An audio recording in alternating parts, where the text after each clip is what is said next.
The scream of the wind through the castle corridors was the first thing Rose learned to ignore. She had been at Ironvale Castle for 11 days, and in those 11 days she had learned many things. She had learned that the head housekeeper, a round woman named Marta, clicked her tongue twice before delivering a reprimand. She had learned that the eastern corridor smelled of damp stone and old pine resin, no matter how many bundles of dried lavender the servants hung from the iron hooks. She had learned that the wooden bucket near the kitchen well had a crack along its left side, and if you filled it too full, cold water would run down your ankle and soak through your boot before you reached the hearth. She had learned all of these things because no one had taken the trouble to teach her any of them. "You missed a spot," said the girl sweeping beside her.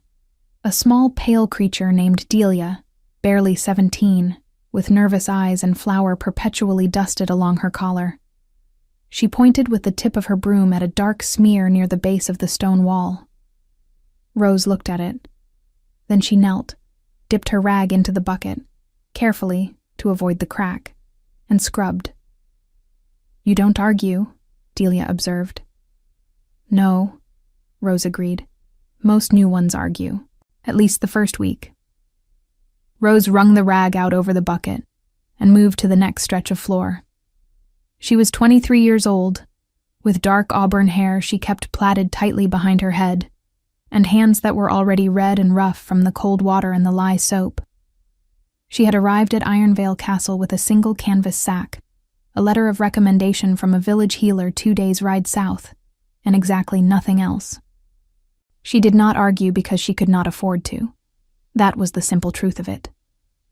The castle itself was enormous, a labyrinth of gray stone corridors, vaulted ceilings stained dark with centuries of torch smoke, and narrow windows that let in more cold than light. It sat on a ridge above a valley of pine forests, and in November, which this was, the wind came off the mountains to the north like something alive and angry. Rose had never been this far north in her life. She had not known a person could be cold this deeply, the kind of cold that lived in the bones and did not leave until spring. She was scrubbing the base of the wall near the great corridor, the long passage that connected the kitchens to the main hall, when she heard boots on stone. Not the hurried shuffle of servants, not the clank of the guard rotation that passed every 2 hours. These were slow, measured, deliberate steps. The steps of someone with no fear of being caught doing anything. Rose kept scrubbing. A pair of boots stopped beside her bucket. They were good boots. Not the elaborate embossed leather of the nobility she had glimpsed at the high table during the feast 2 nights ago. These were working boots, dark, well-worn, with traces of dried mud along the heel, but made from leather of a quality she recognized instinctively. The kind of leather that cost more than a month of her wages. She looked up. The man standing over her was tall. Very tall. He wore a simple dark tunic, linen, not silk, with the sleeves pushed to his elbows despite the cold. His hair was dark and somewhat unkempt, as though he had run a hand through it recently and not thought further about the matter. His jaw was sharp, his expression unreadable, and his eyes. She noticed this last because it was unavoidable, were a pale, clear gray, the color of ice over deep water. He was looking at her with an expression she could not name. Not contempt. Not the usual mild dismissal with which the senior staff regarded new arrivals. Something else entirely. "You missed another spot," he said. His voice was low and even. No cruelty in it, no particular warmth either. Rose looked at the wall. She had missed a spot. She dipped the rag and scrubbed it without comment. "What is your name?" he asked. "Rose," she said. She did not add anything. She had found that in castle service, the less you said, the fewer reasons people found to be displeased with you. "How long have you been here?" 11 days. He was quiet a moment. She could feel him still looking at her, though she kept her eyes on the stone. "And before Ironvale?" Now she did look up briefly, because the question was strange. Servants were not typically interviewed by other servants in the corridor. "A healing house in Denver," she said. "I assisted the healer there for 2 years." Something moved behind those gray eyes, too brief to read. "Why did you leave?" Rose set the rag across the rim of the bucket and stood slowly, because her knees ached from the cold floor and she was tired. And she was tired in a way that had nothing to do with today, and everything to do with the last several years. She looked at him directly for the first time. He did not look away. "The healer died," she said. "And his son did not want me there." A pause. The wind moaned somewhere above them in the stone. "I see," the man said. "Do you?" She said it without thinking. A trace of something she had been pressing down for 11 days, rising briefly to the surface. Then she pressed it back. "Forgive me. I only meant—" "No." He tilted his head slightly. "What did you mean?" Rose studied him.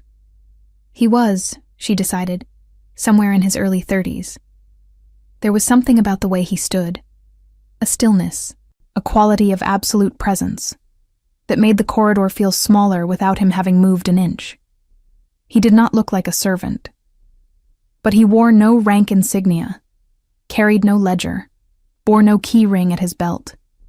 He was simply a man in a corridor, asking her questions with those winter-gray eyes.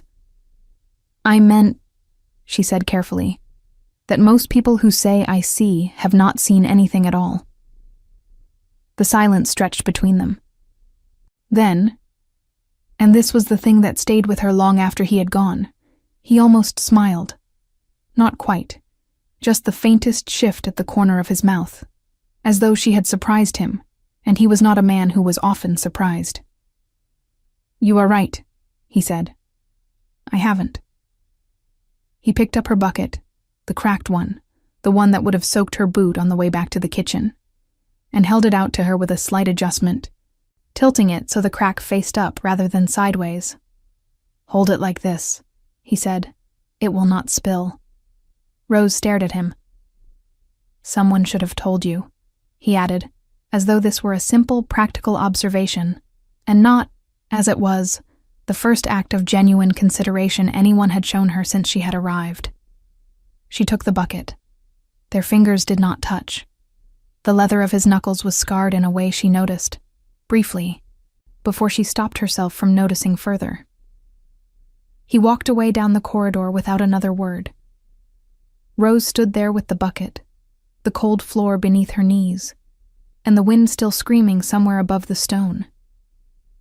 And she thought, who is he? The question was not small. It had weight, the way a stone dropped into still water has weight, not for the noise it makes when it lands, but for the ripples it sends outward in all directions, long after the sound is gone. Delia reappeared at her elbow, broom in hand, eyes enormous. "Do you know who that was?" she whispered. "No," Rose said. Delia's voice dropped to almost nothing, as though the walls themselves might hear. "That is Sebastian," she breathed. "He is new, arrived 2 days before you. They say he was sent from one of the outer estates to serve in the castle while the AlphaKing prepares his circuit of the northern lords." She paused dramatically. "But Rose, no one speaks to the senior staff like that. No one. And he never speaks to anyone. He just watches." Rose looked down at the bucket in her hands. She thought about those gray eyes, about the stillness in them, the absolute, unshakable stillness of something that has never needed to prove what it was. "He watches," she repeated quietly. "Yes," said Delia, gripping her broom. "But today," she stared down the now empty corridor. "Today, he was watching you." Sebastian had been inside Ironvale Castle for 13 days, and in those 13 days he had learned that his kingdom was rotting from within. Not the stone. The stone was fine. Thick walls, solid foundations, the work of his grandfather's architects who had built to last centuries. The rot was of a different kind. It was in the ledgers that the steward, Lord Cedric, kept locked in his private chamber. It was in the way the kitchen stores were logged as half-empty when Sebastian had walked through them himself and found them generously stocked.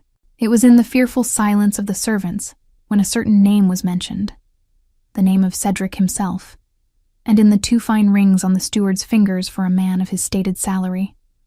Sebastian had suspected for 2 years. His advisors had told him he was wrong. His counsel had assured him, with the polished certainty of men who had never once gone hungry, that Iron Vale was a model estate, a jewel of the northern holdings, that Lord Cedric was loyal and efficient and above reproach. So Sebastian had come to see for himself. He had done it before. Not often. The responsibilities of the AlphaKing did not permit extended absence from the capital, but enough times to understand that the only way to see a thing clearly was to remove yourself from the position that made others perform for you. A king walking into a room received a performance. A servant walking into a room received the truth. He had not expected to find her. He stood now at the narrow window at the end of the east corridor, looking down into the courtyard below, where the morning fog still clung to the frozen ground.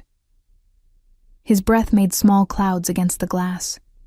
His arms were crossed, and his expression was the same one he wore in council, closed still, revealing nothing. But behind it, his thoughts were doing something he had not permitted them to do in a very long time. They were returning, again and again, to a woman scrubbing a floor. Not the image of it, though that was sharp enough in his memory. The dark auburn braid, the red roughened hands, the straight back that did not bow under anyone's gaze.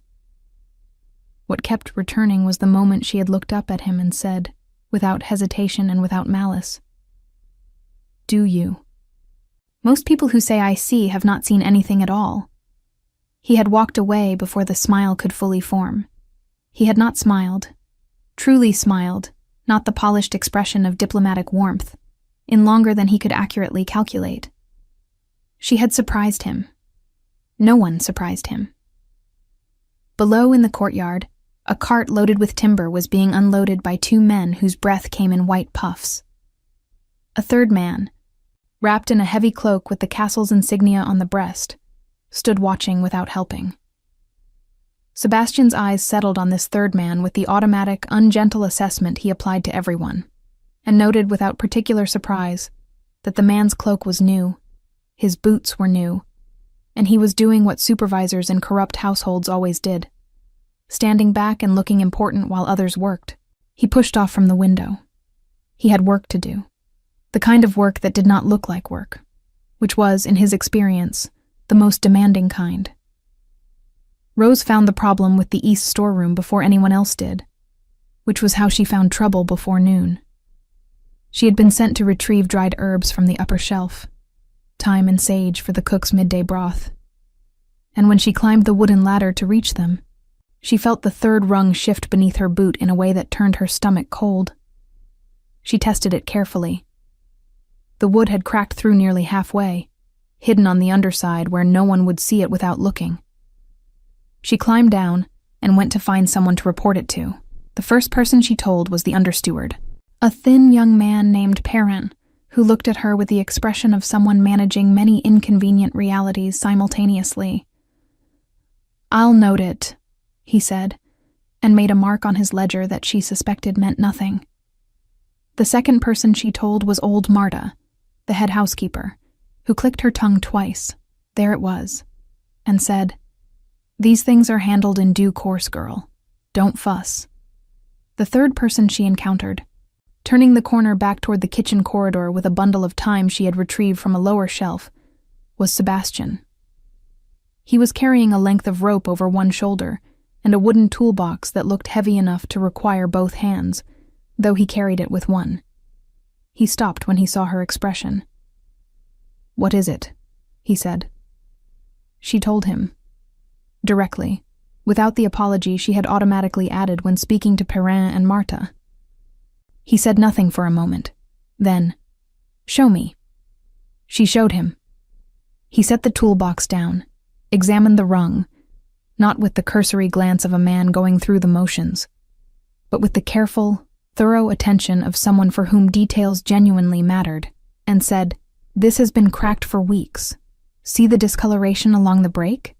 Someone has climbed this many times since it started giving way." "And no one noticed," Rose said. "No one who climbs it carefully enough," he said. "Or no one who noticed had the authority to do anything about it." He set the rung aside and began selecting a replacement from 2 planks leaning against the far wall. "Hand me that, would you?" She handed him the shorter plank. He examined the grain of the wood, turned it, set it against the frame. His hands moved with economy. No wasted motion, no performance of competence. He simply knew what he was doing. "You healed people," he said, not looking up from the wood. "Before." "I assisted," she said. "There is a difference." "What difference?" "A healer decides," she said. "I followed instructions. I made poultices, changed linen, held people's hands when they were frightened. I learned the names of roots, and which ones would help, and which would harm. But I did not decide anything." She paused. "I was not permitted to." He glanced at her then, just briefly. Was that difficult?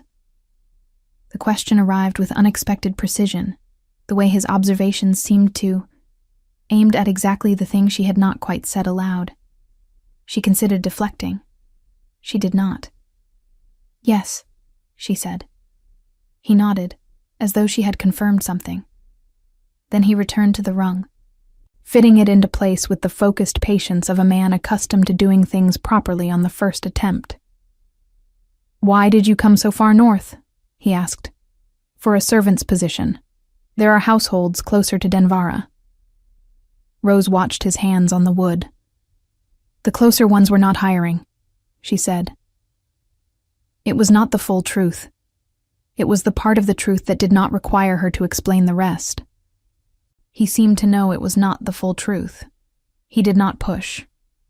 That was its own kind of consideration, the willingness to leave a door closed when someone kept it so. She had met very few people who understood that particular form of respect. "Sebastian," she said. He looked at her. "Why are you repairing the rung?" she asked. "You were not sent to do this. You are carrying rope, which means you have another task. And you have stopped to do this instead, which means you chose to." She held his gaze. "Why?" A pause that lasted 3 full seconds. "Because if I do not," he said, "someone will fall." Simple. Entirely simple. As though no other answer were possible. She looked at him for a long moment, this man with the worn good boots and the scarred knuckles, and the gray eyes that watched everything and gave nothing away. Who had told her how to hold a cracked bucket? Who had stopped to fix a broken rung that was not his responsibility? Who had not pressed her for the part of the truth she had kept back? "You are a strange kind of servant," she said. Something in his expression shifted. Not quite guilt, not quite amusement. Something between the two. "So I've been told," he said. She left him there with the rung and the toolbox and whatever he was quietly deciding, and she did not ask herself why it was that the long east corridor felt, for the first time since she had arrived, like somewhere she did not entirely dread returning to. But that evening, sitting beside the hearth in the servants' hall with her boots steaming gently in the warmth and her hands wrapped around a clay cup of barley broth, she heard 2 of the senior kitchen men speaking quietly in the corner. She caught only a fragment. Only one sentence, really. "Lord Cedric is having someone watched." She did not know why that sentence settled in her chest like a stone in winter water. She only knew that it did. Lord Cedric was not a large man, but he occupied space the way certain men did, by making everything around him feel smaller. He was perhaps 50 years of age. With silver threading through dark hair, he kept oiled and combed with excessive precision. His robes were the deep burgundy of castle administration, trimmed at the collar with fox fur that was too fine for his station and too conspicuous for a man who wished to appear modest. His hands were soft. Rose noticed hands. It was the healer's habit in her, the instinct to read what hands revealed. And Cedric's hands were the hands of a man who had not done honest labor in a very long time.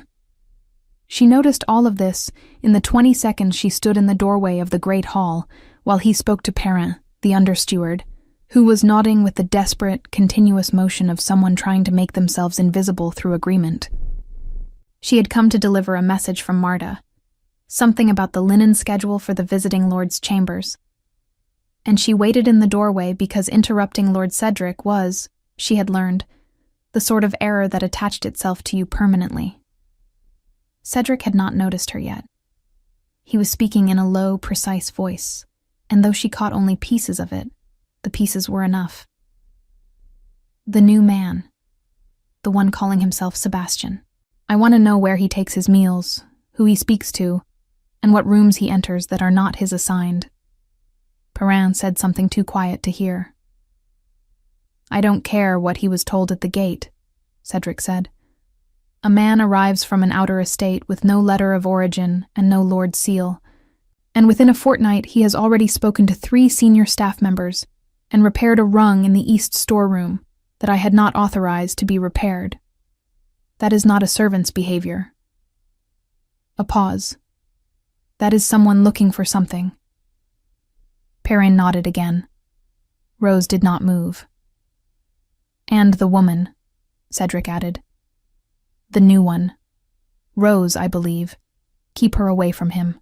Servants who speak too freely to one another become servants who speak too freely to others. Rose stepped back from the doorway, silently, and stood in the corridor with Marta's message in her hand, and her heart beating with a steadiness she was making herself maintain through pure will. She delivered the message to Perrin 10 minutes later, through a different entrance, and said nothing about what she had heard. She found Sebastian that evening by accident, which was the only way she ever seemed to find him. He did not appear when looked for, only when she had stopped looking. He was in the small garden off the north corridor, which in November was nothing but frozen earth and bare-branched herbs wrapped in burlap against the cold. He sat on the low stone wall with a cup of something steaming, looking up at the sky, which had cleared after 3 days of cloud, and showed a scatter of stars so dense and brilliant it seemed almost indecent. Rose stopped at the garden entrance. He did not turn, but he knew she was there. She had noticed this about him, the way his awareness of a room extended behind him like a wolf's, quiet and complete. It is cold to sit outside, she said. Yes, he agreed. She did not leave. She was not entirely sure why. The sensible thing was to return to the servants' hall, to the warmth and the noise and the safety of being unremarkable. She came and sat on the wall, 3 feet from him, and looked up at the stars. For a while neither of them spoke. The cold was extraordinary. The kind that settled on your shoulders like a cloak made of iron, that turned your breath to silver and made the silence feel crystalline, as though a loud sound might shatter it. He is having you watched, she said. She felt, rather than saw, Sebastian become very still. Cedric, she continued. I heard him speaking to Perrin this afternoon. He suspects you are not what you say. She kept her eyes on the stars. He is right that something is unusual about you. He is not right about what it is, I think. But he is watching. A long silence. Why are you telling me this? Sebastian asked. His voice was entirely even. She could not read anything in it. Because you fixed the storeroom rung, she said. And because you told me how to hold the bucket. She paused. And because I do not think Lord Cedric is a good man, and I have had enough experience with men who are not good to know that their attention is not a thing to ignore. Sebastian set his cup down on the wall between them. Steam rose from it in a thin curl. Rose, he said. Her name in his voice was different from the way anyone else said it.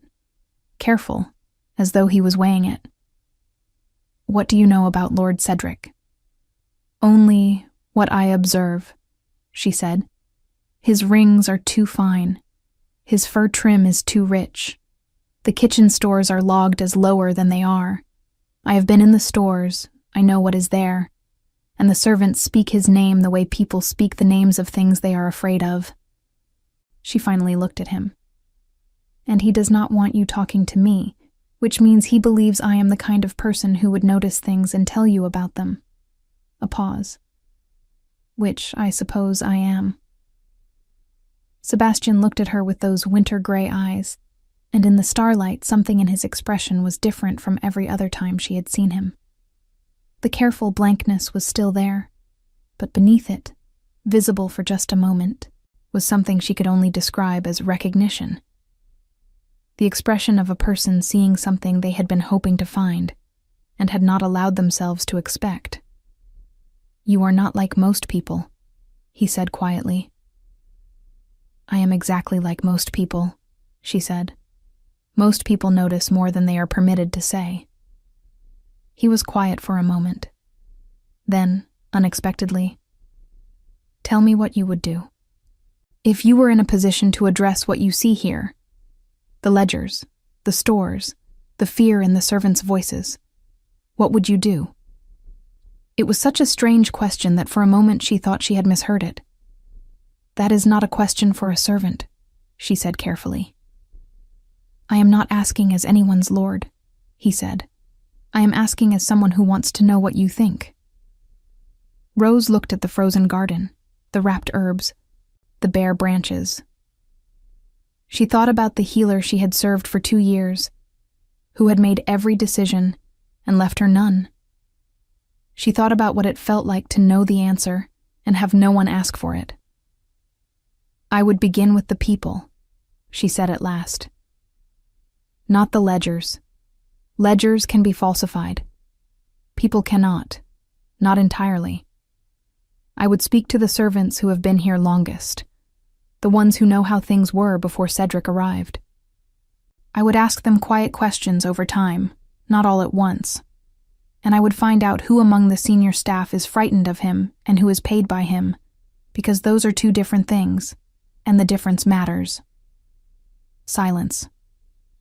"Then," she continued, "when I knew enough, I would not confront him. Cornered men destroy evidence and build lies. I would bring what I knew to someone with the authority to act on it, and I would make certain that someone understood exactly what Cedric had taken and from whom." Sebastian said nothing for a long moment. The stars burned cold and distant overhead. "And who would you bring it to?" he asked. "If you could bring it to anyone." Rose considered. "The AlphaKing," she said simply, "if he is the kind of man who listens."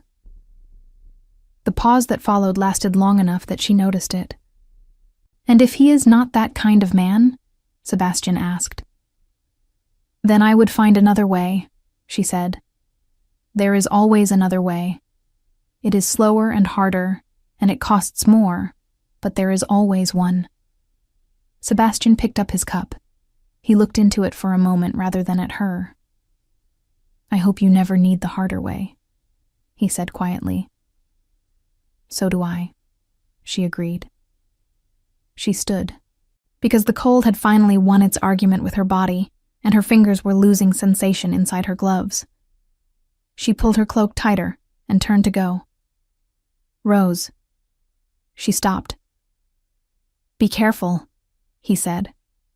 Not in the tone of warning, exactly. In the tone of someone who understood that telling a careful person to be careful was redundant, but who felt the need to say it anyway because something in them required it. She nodded once, and walked back into the warmth of the castle, leaving him there in the frozen garden under the brilliant, indifferent stars. She did not sleep well that night, not because of Cedric's watching, though that was present in the back of her thoughts. Not because of the cold, though the servants' quarters caught every draft the castle produced. She did not sleep because she kept returning to a single moment, the look in Sebastian's eyes when she had said the AlphaKing, if he is the kind of man who listens. He had not answered that question, and a man with nothing to hide, she thought, would have answered it. The snow came on the 16th day. It arrived without warning in the early hours before dawn, the way northern storms always did. Not gradually, not with the polite announcement of darkening skies, but all at once, as though the mountains had simply decided. Rose woke to a silence so complete it had a texture, and looked toward the narrow window of the servants' quarters to find it filled with white. By morning, Ironvale Castle had become an island. The drifts against the north wall were chest-high. The road down the valley ridge was buried. The cart horses stood in the stable with their breath steaming in great clouds, and the stable hands moved among them with the particular focused calm of people who understood that calm was the only useful thing they had to offer. Rose spent the first hours of the snowbound morning doing what she had learned to do in every difficult situation. She made herself useful in the most immediate and practical way available. She helped carry extra firewood from the covered store to the kitchen hearths. She assisted the cook, a broad-shouldered woman named Helene, in inventorying what provisions remained accessible now that the outer stores were blocked by drifts. She helped Delia calm a younger servant girl who had never seen snow this deep and was managing her fear loudly. It was while she was carrying a second armload of firewood through the east corridor that she found Sebastian crouched in front of the small hearth near the linen storage room, coaxing a fire that had gone out in the night. He looked up when she came in. His knuckles were dark with ash, his dark hair pushed back from his forehead. Without the careful blankness of the corridors, without other eyes on them, his expression was simply tired, not the tiredness of poor sleep, she thought, but the deeper kind. The kind that accumulated over years and did not lift with a single night's rest. She set her firewood down beside the hearth, without being asked. He accepted it without comment, feeding a length of pine into the growing flame. The wood was slightly damp, and it hissed and spat before catching. "The outer stores," she said. "3 of the drifts are against the north-facing doors. If the snow holds another day, we will need to tunnel through or the kitchen will run short on grain." "I know," he said. "Cedric has not organized a crew to clear them." "I know that too." She crouched beside him, holding her hands toward the growing warmth. Her fingers ached. She had been in the cold since before dawn, and they had the red, stiff quality of hands that had been pushed past their comfortable limit. Sebastian noticed. He did not say anything about it. He simply shifted slightly so that she was closer to the direct heat of the flame. Such a small thing. She was beginning to understand that everything significant about him arrived as a small thing. "Cedric called a meeting of the senior staff this morning," she said. "I passed the door. He was telling them that the situation was under control and that servants should attend to their normal duties and not concern themselves with the stores." Sebastian's jaw tightened, just slightly, just enough. "He also," she continued carefully, "told Perrin to lock the inner record room, the one where the estate accounts are kept." She paused. He did not say why. Sebastian fed another piece of pine into the fire, watched it catch. "Rose," he said, and the particular weight he gave the name was becoming something she recognized, the way you learn to recognize the specific creak of a familiar door. "How much have you understood about why I am really here?" The question landed without surprise. She had been expecting it, not the exact form of it, but the arrival of the moment when they would stop walking carefully around the center of things and simply stand in it. "Enough," she said. "Tell me." She looked at the fire. "You are not from an outer estate. The way you move, the way you assess a room, the way you speak to people. You are accustomed to authority, not proximity to it. You notice what administrators notice, not what servants notice. You are here because you suspected something was wrong and you wanted to see it without warning anyone that you were looking." She folded her hands in her lap. "You are either someone sent directly by the AlphaKing or—" She stopped. "Or," he said quietly. She looked at him. He did not look away. "Or you are the AlphaKing," she said. The fire crackled. Outside, the wind drove a fresh curtain of snow against the castle walls with a sound like distant breath. Sebastian held her gaze for 3 full seconds. Then he said, with a steadiness that confirmed everything, "What makes you say so?" "You asked me what I would do about Cedric," she said. "And when I said I would bring it to the AlphaKing, you did not answer whether he was a man who listens. You only said you hoped I would not need the harder way." She paused. A servant would have had an opinion about the king, even a false one. You had nothing, because you already knew the answer, and you could not give it without revealing yourself. Silence. Then Sebastian, the AlphaKing, closed his eyes briefly, and when he opened them, the careful performance of the ordinary man was gone entirely. Not dramatically, not in a sweep of revelation.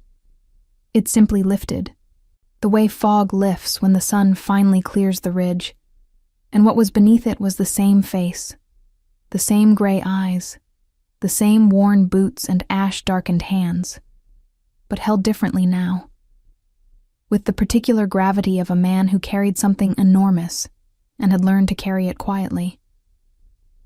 "You cannot tell anyone," he said.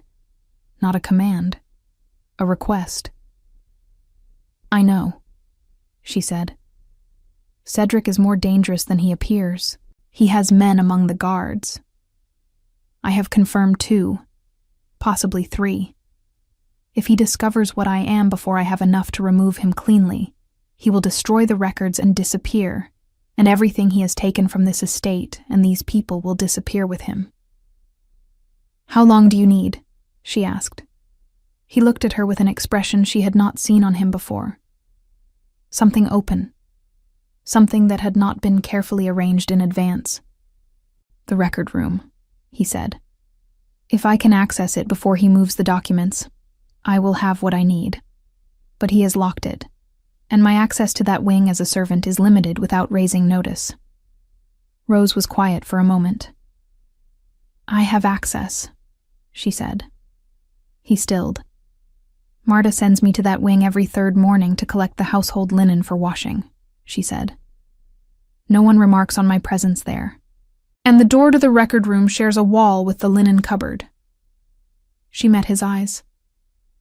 "The linen cupboard lock is simple. So is, I suspect, the connecting door, if one knew where to press." The silence between them was different from all the previous ones. Charged. Not with tension exactly, but with the weight of a decision being made. "Rose," he said, "if Cedric discovers you—" "I know the risk," she said. "I am not certain you do. I know what it is to be in a household run by a man who takes what is not his and protects it with fear," she said quietly. "I was in one for 2 years. I know exactly what the risk is." She held his gaze. "I also know what it costs when no one does anything." Sebastian looked at her for a long moment. Something moved behind his eyes. Something she thought might be the closest thing to helplessness a man like him was able to feel. The recognition that someone had offered him something real, and that accepting it required him to place them in danger, and that refusing it would be its own kind of wrong. "The morning after tomorrow," he said at last. "Marta's linen schedule. Will you go then?" "Yes." "I will be in the east corridor. If anything changes, if you see any of Cedric's men near that wing." He paused. "Leave the linen. Come find me. Do not take any risks beyond what I have asked." "You have not asked," she said. "I offered." He looked at her with those gray eyes, and the thing she saw in them then was not calculation, not royal authority, not even simple gratitude.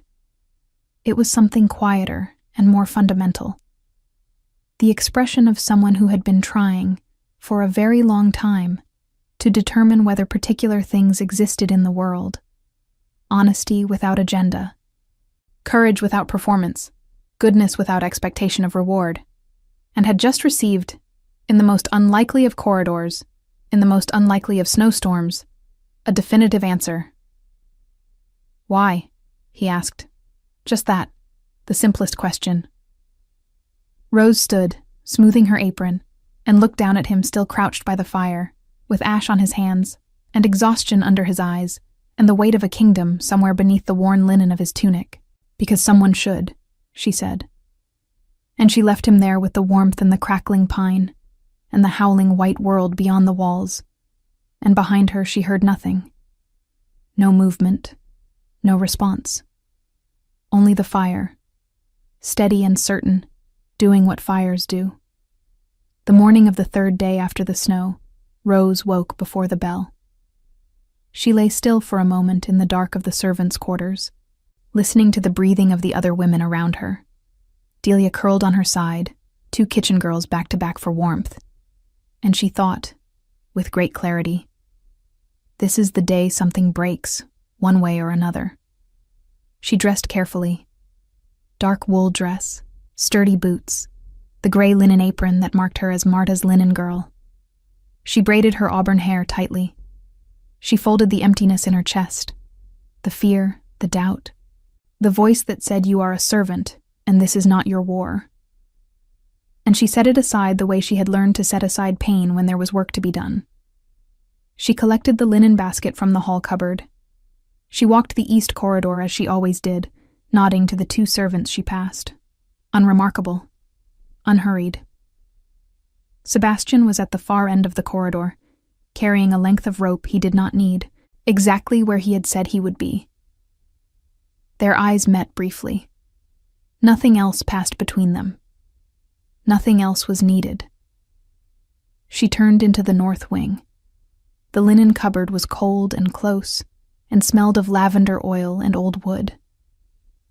Rose set her basket down and stood very still for a moment, listening. The north wing was quieter than usual.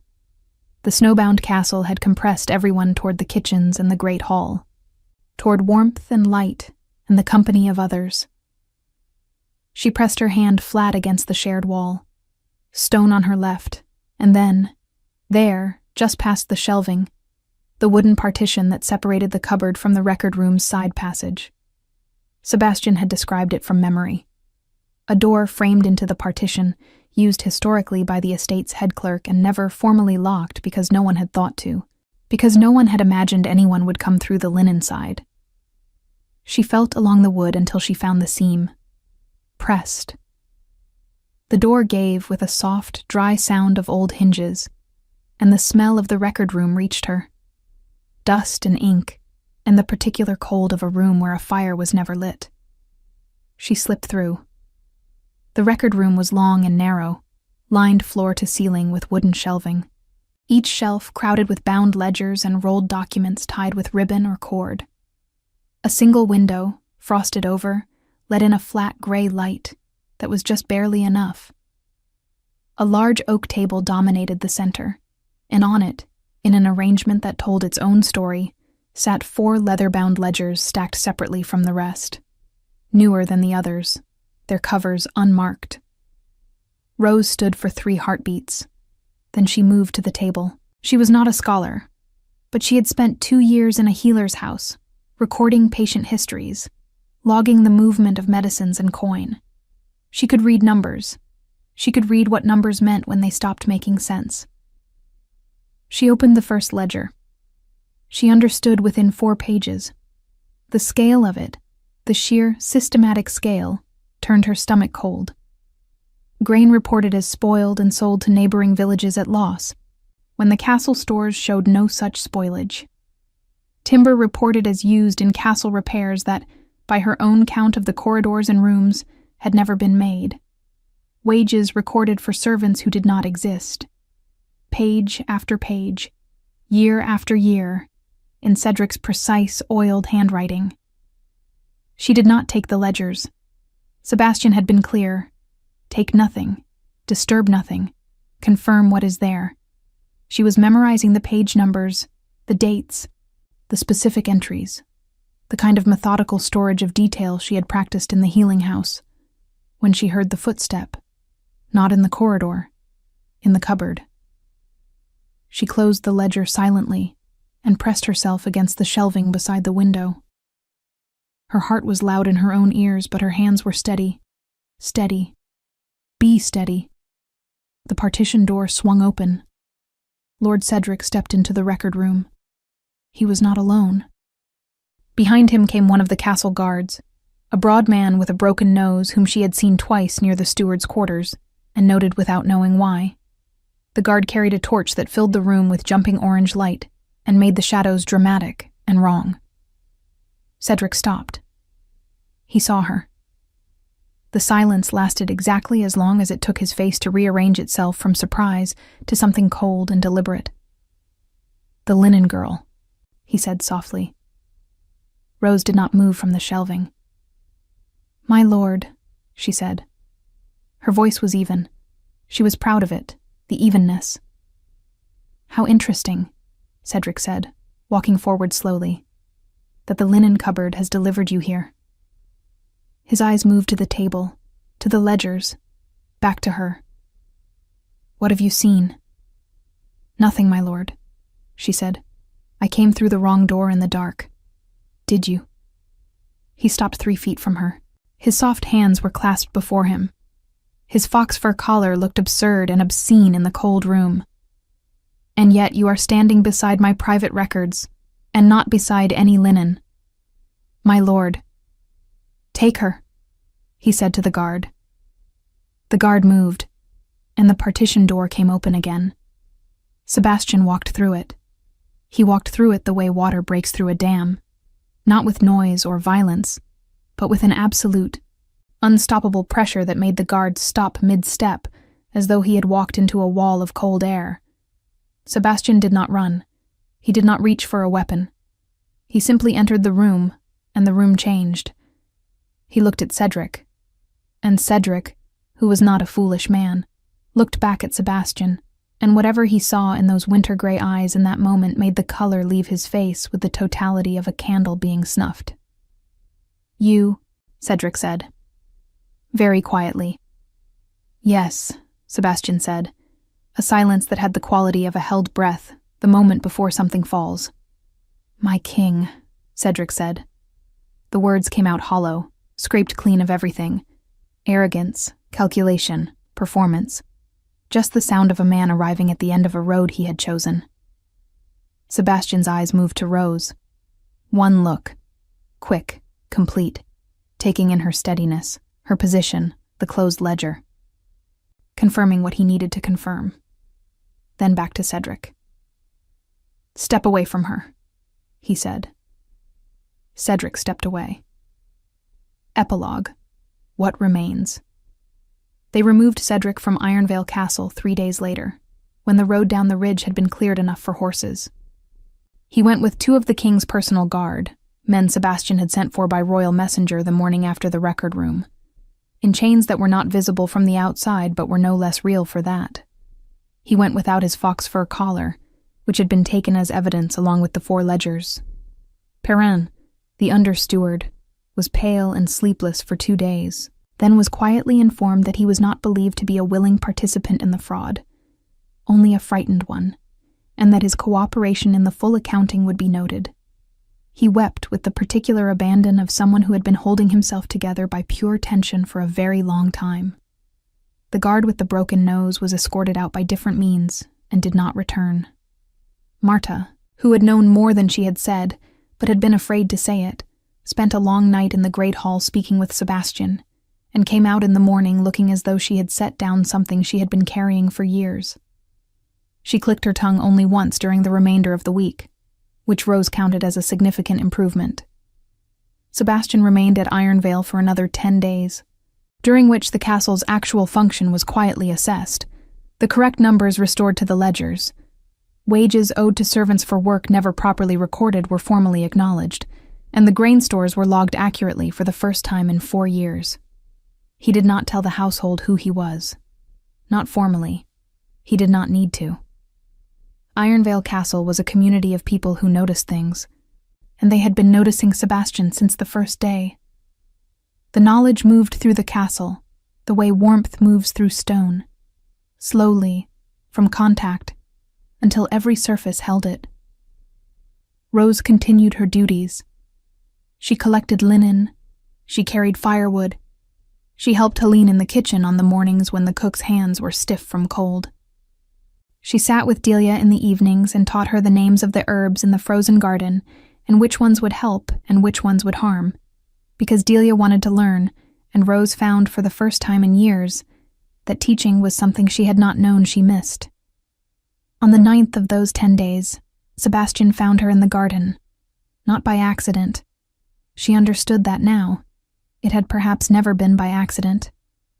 The snow had softened in the days since the storm, settling into itself, the hard crust giving way to something more yielding.